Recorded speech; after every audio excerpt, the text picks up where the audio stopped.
नमस्कार। अंदाज परिवार की ओर से आप सभी को रक्षाबंधन की शुभकामनाएं। भारत में भाई बहन के स्नेह का पर्व रक्षाबंधन श्रावण मास की पूर्णिमा को मनाया जाता है।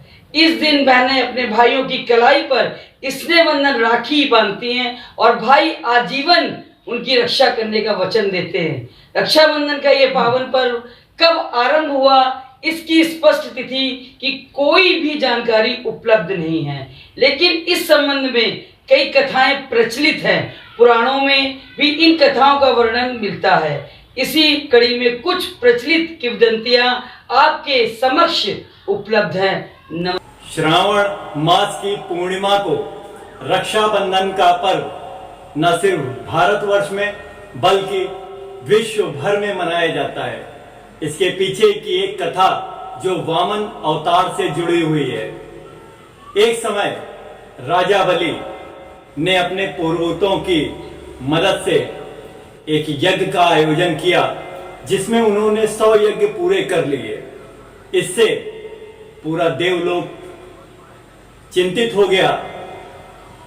सभी लोग भगवान विष्णु के पास गए और उन्होंने कहा कि राजा बलि यदि अपने यज्ञ में सफल हो गया तो देवताओं का अस्तित्व खतरे में पड़ जाएगा। इससे भगवान विष्णु ने सबको आश्वासन दिया और वामन अवतार लिया।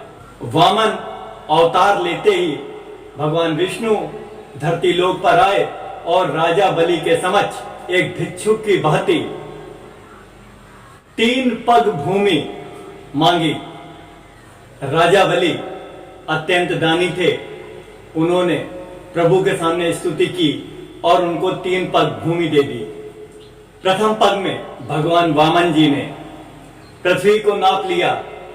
द्वितीय पग में उन्होंने स्वर्ग को नाप लिया और इसके बाद निहारते हुए राजा बलि की तरफ देखा तो राजा बलि ने कहा, हे प्रभु, ये तीसरा पग आप मेरे सिर पे रख दें। इससे भगवान विष्णु बहुत खुश हो गए और अपना तीसरा पग राजा बलि के ऊपर रख दिया। इसके उपरांत स्तुति करते हुए राजा बलि ने भगवान के समक्ष कहा कि हे प्रभु, अब आप मेरे साथ पाताल लोक में ही निवास कीजिए। भगवान भक्त की इच्छा से पाताल लोक चले गए।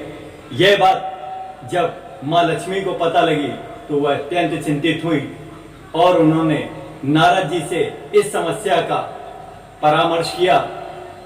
उन्होंने कहा, भगवान तो पाताल लोक वासी हो गए हैं, अब मुझे कुछ करना पड़ेगा।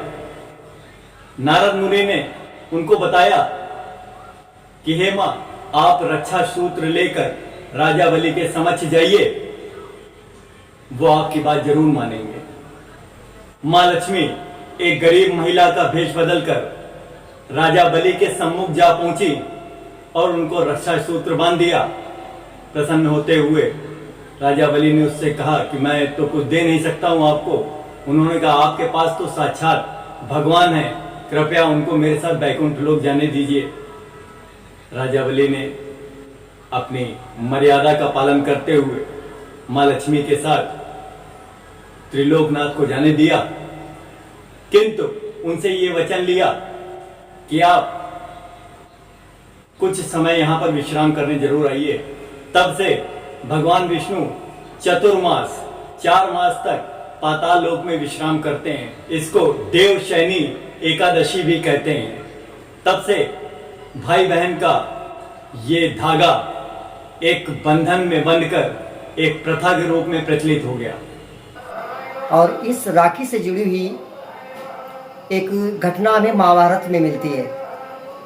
महाभारत काल में जब युधिष्ठिर इंद्रप्रस्थ में राजसूय यज्ञ कर रहे थे तो वहाँ पर सारे देश विदेश के राजाओं को बुलाया गया था और वहाँ पर एक शिशुपाल नाम का भी राजा था जो भगवान कृष्ण से बहुत ईर्ष्या रखता था। बात यहाँ पर आई कि इसमें से सर्वश्रेष्ठ कौन है और सबसे पहले किसकी पूजा होनी चाहिए।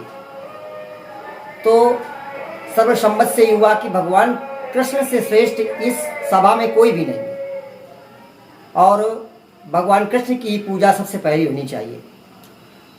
शिशुपाल चूंकि ईर्ष्या रखता था, इसलिए उसने जो है इसका विरोध किया और भगवान को तमाम प्रकार की गालियां बकने लगा। भगवान कृष्ण ने उसको बहुत समझाया और शिशुपाल ऐसा था कि भगवान कृष्ण की बुआ का लड़का था और बुआ जी को उन्होंने एक वचन दिया था कि शिशुपाल की 100 गलतियां मैं माफ़ कर दूंगा। उन्होंने जैसे ही 99 गलतियां हुई वैसे ही उन्होंने उसको समझाया कि शिशुपाल अब समझ, लेकिन शिशुपाल नहीं रुका और भगवान कृष्ण ने अपने सुदर्शन चक्र से उसका सिर काट दिया। इसके बाद सुदर्शन चक्र वापस जब उनकी छोटी उंगली में जाता है तो उंगली कट जाती है उनकी और बहुत खून बहने लगता है, जिसको देख करके द्रौपदी उन्होंने साड़ी का पल्लू फाड़ा और साड़ी का पल्लू फाड़ करके भगवान कृष्ण की उंगली में लपेटा। तब भगवान कृष्ण ने द्रौपदी को वचन दिया कि हे बहन, मैं इस एक एक धागे का ऋण समय आने पर चुकाऊंगा। और आगे चल करके जब धृत क्रीड़ा में पांडव अपनी पत्नी द्रौपदी को हार जाते हैं तो भरी सभा में द्रौपदी का चीर हरण होता है। सारे लोगों से वो ये मांगती है कि मेरी रक्षा करो, परंतु उनकी रक्षा कोई नहीं कर पाता और अंत में उन्होंने भगवान कृष्ण को स्मरण किया और भगवान कृष्ण आते हैं और द्रौपदी की साड़ी को इतना लंबा कर देते हैं कि दुशासन उनकी साड़ी खींचते खींचते गिर जाता है, थक जाता है। इस प्रकार भगवान ने अपनी बहन की लाज बचाई और उस धागों के मोल को उन्होंने चुकाया। और वो दिन श्रावण मास का पूर्णिमा का दिन था। तो ये मान्यता ये है कि रक्षाबंधन का त्यौहार तभी से प्रारंभ हुआ। यह कथा महाभारत काल के समय की है। युद्ध के दौरान युधिष्ठिर ने श्री कृष्ण जी से कहा कि मुझे कोई उपाय बताइए ताकि मैं इस संकट को पार कर सकूं। श्री कृष्ण जी ने कहा, आप अपने सभी सैनिकों को बुलाइए और सभी की कलाइयों में रक्षा सूत्र बंधवाइए। वो सभी संकटों को हर कर आपको विजय सुनिश्चित करेगा। युधिष्ठिर ने वैसा ही किया और महाभारत युद्ध में विजय प्राप्त की। इस विजय में रक्षा सूत्र का बहुत बड़ा योगदान था। एक कहानी जो चित्तौड़ के राजपूत राणा सांगा की विधवा रानी कर्णवती और मुगल शासक हुमायूं से जुड़ी हुई है। राजस्थान में यह प्रथा थी कि जब राजपूत राजा युद्ध पर जाते तो महिलाएं उनके माथे पर कुमकुम का तिलक लगाती और कलाई पर रेशम का रक्षा सूत्र बांधती। उनका यह विश्वास था कि रेशम का यह धागा उन्हें युद्ध में विजय दिलाएगा। मार्च 1534 में गुजरात के शासक बहादुर शाह जफर ने चित्तौड़ पर हमला कर दिया। तब चित्तौड़ की विधवा रानी कर्णवती ने मुगल बादशाह हुमायूं को राखी भेजी और उनसे सहायता मांगी। उस समय हुमायूं बंगाल पर चढ़ाई के लिए जा रहे थे, लेकिन राखी मिलते ही वे अपना बंगाल अभियान छोड़कर रानी कर्णवती की सहायता के लिए चित्तौड़ रवाना हो गए। वह जमाना हाथी घोड़े का था। हुमायूं जब तक चित्तौड़ पहुंचे तब तक देर हो चुकी थी और रानी कर्णवती ने जौहर कर लिया था। राखी का फर्ज निभाने हुमायूं ने बहादुर शाह जफर से युद्ध किया और उन्हें हराकर चित्तौड़ के शासन की बागडोर अपनी मुंह बोली बहन कर्णवती के पुत्र विक्रमादित्य को सौंप दिया। जैसा कि सिकंदर पूरे विश्व को जीतने के लिए निकला और भारत आ पहुंचा, वहां पर उसका सामना भारतीय राजा पुरु से हुआ। राजा पुरु बहुत ही वीर और बलशाली राजा थे, जिन्होंने युद्ध में सिकंदर की सेना और सिकंदर को धूल चटा दी। रक्षाबंधन पर्व रक्षा से भी है। आइए बात करते हैं कि इस पर्व को कैसे मनाएं। रक्षाबंधन के दिन सुबह बहनें स्नान करके सबसे पहले इष्ट देव को पूजा जरूर करें। अक्षत कुमकुम रोली रखकर फिर उसमें दीप जलाकर और फिर उसमें भाइयों के हाथों में पहनाने वाली रंग बिरंगे राखी रखकर उसकी पूजा अवश्य करें।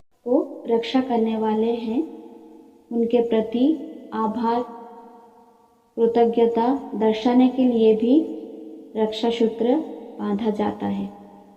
आज के दिन सैनिकों को भी राखी बांधने का रिवाज है। केवल बहनें ही नहीं, उस दिन हर मनुष्य को श्री हनुमान जी को राखी बांधनी चाहिए ताकि वो हमें हर संकट से रक्षा करे। हाँ, और एक बात, जिस भाइयों की बहन नहीं होती है वो किसी को अपनी मुँहबोली बहन बनाकर उस दिन राखी जरूर बंधवानी चाहिए क्योंकि ये बंधन प्यार का होता है। शुभ अवसर पर सारे भाइयों के लिए एक गाना गाना चाहूंगी। भाई तो ते मोर रहिला रण कहिबुनी कथा पदिए टाण रखी बांधिली रखिब मन राखी बांधिली रखिब मन। हैप्पी रक्षाबंधन। बंधन तो सिर्फ प्रेम का होता है। कोई भी धागा प्रतीक तो बन सकता है, मगर जो बंधन होता है वो प्रेम से बना हुआ होता है। हम जिस भी बंधन में बंधेंगे, यदि उसकी गरिमा को बनाए रखेंगे, प्रेम से, निष्ठा से, कृतज्ञता से उसका पालन करेंगे, निश्चल भाव से उसके साथ चलेंगे, तो निश्चित तौर पे वो बंधन अमर हो जाएगा। मैं अपनी श्रीमती जी को रक्षा सूत्र बांधता हूं, वो मुझको रक्षा सूत्र बांधती हैं, क्योंकि ये बंधन अपितु भाई बहन का नहीं है। ये बंधन प्रेम, समर्पण और त्याग का बंधन है। साथ तेरा हर बात तेरी हो किससे मुस्कुराने के, बस प्यार तेरा सच्चा सब रिश्ते दिखावे के। मेरा भाई तू मेरी जान, साथ तेरा हर बात तेरी हो किससे मुस्कुराने के, बस प्यार तेरा सच्चा सब रिश्ते दिखावे के। मेरा भाई तू